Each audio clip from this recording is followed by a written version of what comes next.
وسلم في ميزان حسناته يوم القيامة. أيها الإخوة، نحن في هذا المكان الطيب الطاهر المبارك،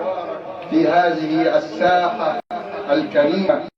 ساحة العلم والعلماء، ساحة الكرم والجود، ساحة الذكر والصلاة على رسول الله صلى الله عليه وسلم، ساحة مولانا العارف بالله سيدنا الشيخ سعيد عمران الدح رضي الله عنه وأرضاه، ورحمه رحمة واسعة، وأسكنه فسيح جناته، وبارك في أولاده وأهله ومحبيه. بارك الله في الأخ الفاضل الشيخ أحمد سعيد عمران الدح وإخوته الكرام، وجزاهم الله خير الجزاء على هذه المجالس الطيبة المباركة، مجالس الذكر والعلم والصلاة على الحبيب صلى الله عليه وسلم، ومجالس تكريم أسيادنا من القراء والمجتهدين والعلماء، رحمهم الله رحمة واسعة وأسكنهم فسيح جناته. الآن نحيا مع الابتهالات والأدعية والمدائح الدينية والمبتهل الشيخ إيهاب يونس.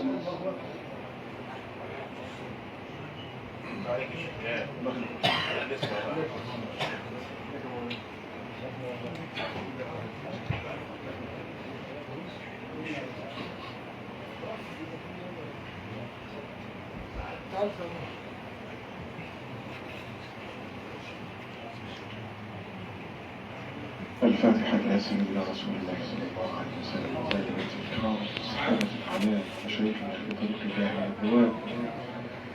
وإلى علمائنا وساداتنا أهل الفضل، وإلى من نحن في ليلته وفي حاله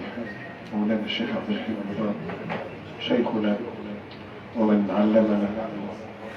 ومن لازلنا نتعلم منه. ثم أقرأ الفاتحة إلى روح أخي وحبيبي فضيلة الدكتور أحمد المراحي، أسأل الله تبارك وتعالى أن يتغمده بواسع رحمته،